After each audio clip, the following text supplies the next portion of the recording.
See, when I was younger, I played hockey. I love the rough stuff. Hitting somebody and taking somebody out with a punch didn't bother me. I can do it. I loved boot camp. Boot camp was fun. Yeah. Well, the thing is, when I went in there, I was in good shape, but when I got out of there, I was in great shape. I mean, I felt great about myself. I mean, they push you to points where you're thinking, I can't go any further, and only you realize, wow, I can go further. It's like, yeah, because you're finding more and more about yourself, and you're finding your strengths, and you're realizing that what you thought were weaknesses are no longer weaknesses, they're your strengths. I was told that my orders had changed. They were changing me to another MOS, and I told them I had a guaranteed contract, and they said they didn't care, that if I wanted to be discharged, it would be done in North Carolina. And so I told them I was going to Maine, and I was staying in Maine, and if they wanted me, I would be in Maine. If you want to find me, call my parents.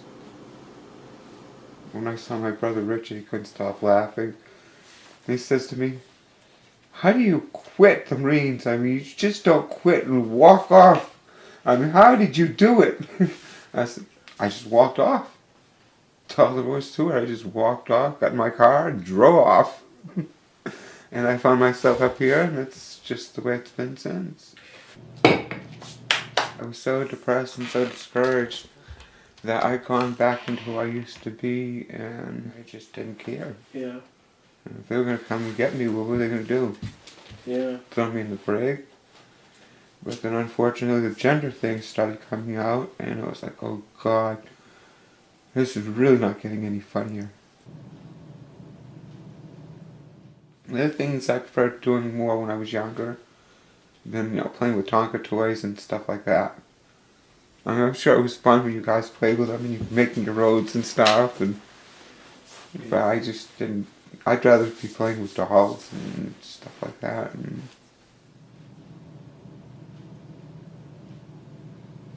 I knew they would come looking for me at some point, but I didn't expect them to take 31 years. Trust me, I didn't expect 31 years. Come on now. And then to have me arrested on top of that, and to be thrown in jail like a criminal. The only thing they have on me is desertion. Other than that, I was a good Marine. A sheriff showed up, banging on my door. I was in the shower at the time. And finally, I threw my clothes on, but I wasn't wearing a bra, and then he told me I was being placed under arrest. The thought of everything going on, 31 years later, and what if I wound up going to Leavenworth and in prison? I lose my cats, I lose my home, my truck, everything because of something that happened 31 years ago.